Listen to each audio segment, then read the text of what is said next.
Gloobers, peer review accepts pseudoscience as long as it's reviewed enough. Wow. Pro-lifers don't want to hear it no more. Your peer review remarks and statements are done. Had you actually looked at it, you would know that a circle is a plane figure and a sphere is a three-dimensional figure. And scripture absolutely does say that the earth is fixed and immovable. Doesn't say anything about it rocketing around the sun, doesn't say anything about the earth moving through space or traveling at all. In fact, it says that the sun stops. Hey, look, man, very easy to explain and understand. Watch this. This is the new standard map of the world. This is Gleason's map, patented in 1892. So look, you're talking about circumnavigation. So if we're looking here, here's North America, here's California. You said if you fly west from California, you end up in Asia and then Europe. Look, North Pole here, magnetic north. If I'm in California and I fly west, look, I end up in Asia and then Europe. Keep coming around, I'll come back to California. And you said if you fly east from New York, you end up in Europe and then Asia. New York, fly east, end up in Europe, then Asia, come back to New York. Very simple, easy to understand. You've just been programmed. Globe programming. If you think we live on a spinning globe, you have been deceived. Good job, you are an NPC. That is you. You fell for the trickeries of the solar system deception. A system that lures your mind and soul into a system of financial slavery. That is the foundation of the globalist deception. That's why they call the globalist elites. That's who they are. Yup. Introducing the Flowbee Precision Haircutting System. Get that freshly sucked hair you've always dreamed of without leaving the house. You can suck your whole family, mom, sister, and watch Uncle Steve suck himself. Looking good, Steve. Alright, so you know how there's a dark side to the moon? Well, there's also a dark side to the sun. And I've seen it. And this is what you do. What you do is you take a welding helmet and you look at the sun with it. You will see that there is a shadow on the dark side of the sun. Do it. Do it. Okay, you asked for it, you got it. Here are my reasons why I doubt we ever landed on the moon. Not saying we didn't land on the moon, I'm just saying here's why I doubt it. The U.S. is the only country in the world to successfully send men to the moon, and we did it 6 times. No other country in the world has ever done it.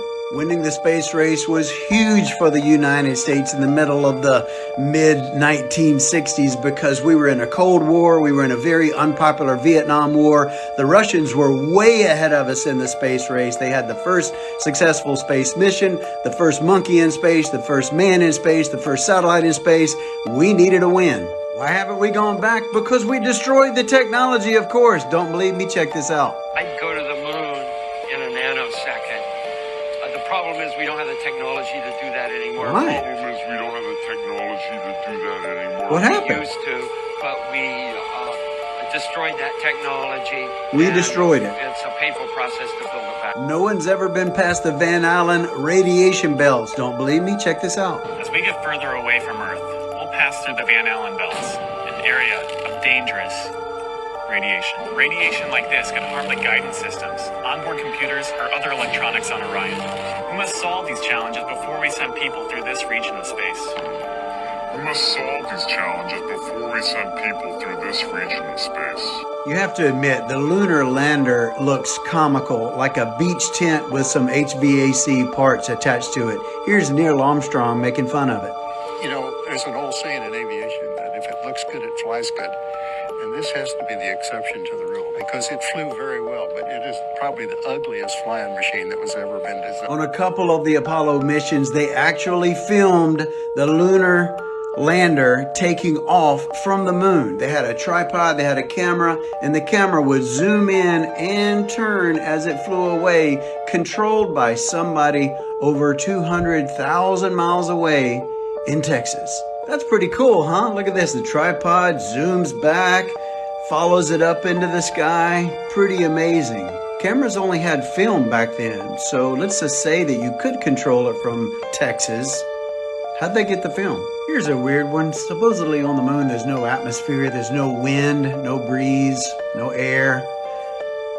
Look at that flag just blowing in the wind. He can barely control it, it's blowing so much, just waving and waving. Why? Here's a video of one of the Apollo rockets taking off from Earth. Look at the massive explosion, fire, and energy it takes to get that thing off the ground. Watch this. Unbelievable power. Look at that. Massive fire explosion. Destroys everything in its path pretty much. Unbelievable. You would expect the lunar lander taking off from the moon would have equal power, or at least half the power of that massive explosion, but instead there's a couple of sparks, a little bit of breeze. Watch this video how they put the American flag up by tapping a pole down into the sand, and then they film the takeoff, and the takeoff power doesn't even blow the flag over. Watch him tapping that pole into the rock of the moon. It just tap, tap, tap, little tap, tap, tap, even left-handed. It just sinks down into the rock. Now watch this takeoff. The massive power. Oh, it doesn't even blow the flag over. Here it is in slow motion. Didn't require that much power. Neil Armstrong, the first man on the moon. You would think that would be a big deal, and they would be equipped with all kind of photos. You know how many photos of Neil Armstrong there are on the moon? 2. Greatest accomplishment in history.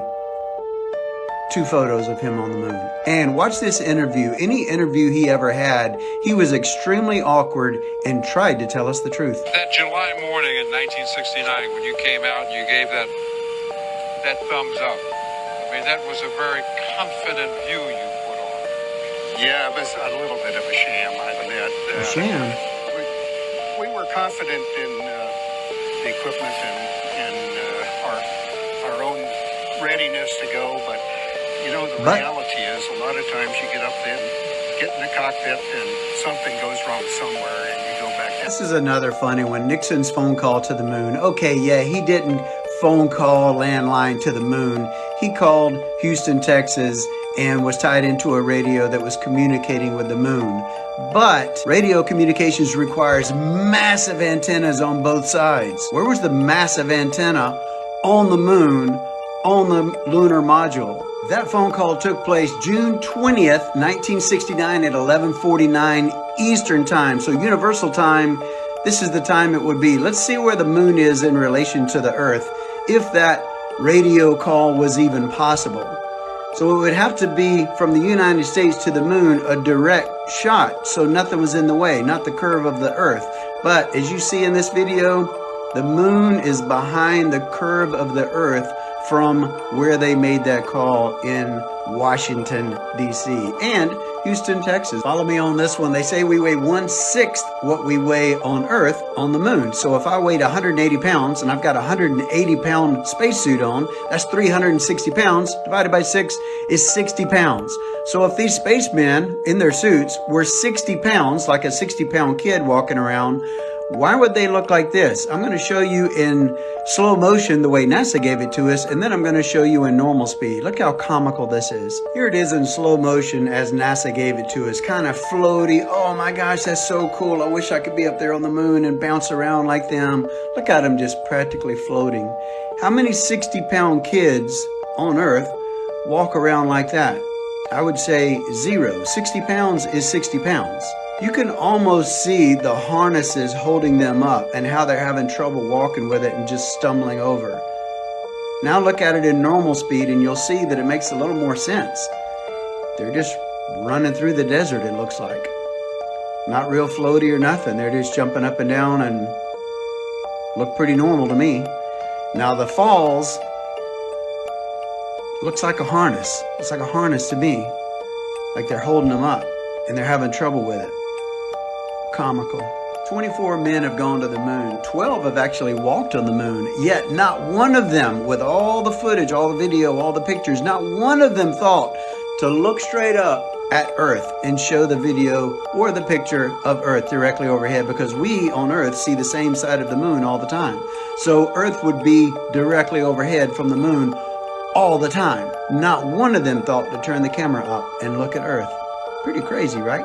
Not one of them caught pictures of the stars.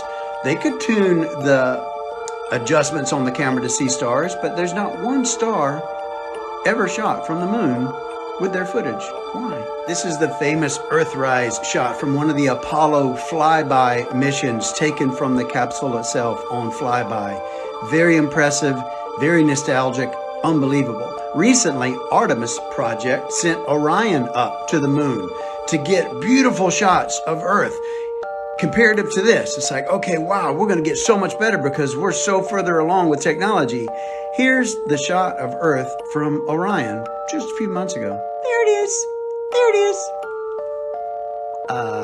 What?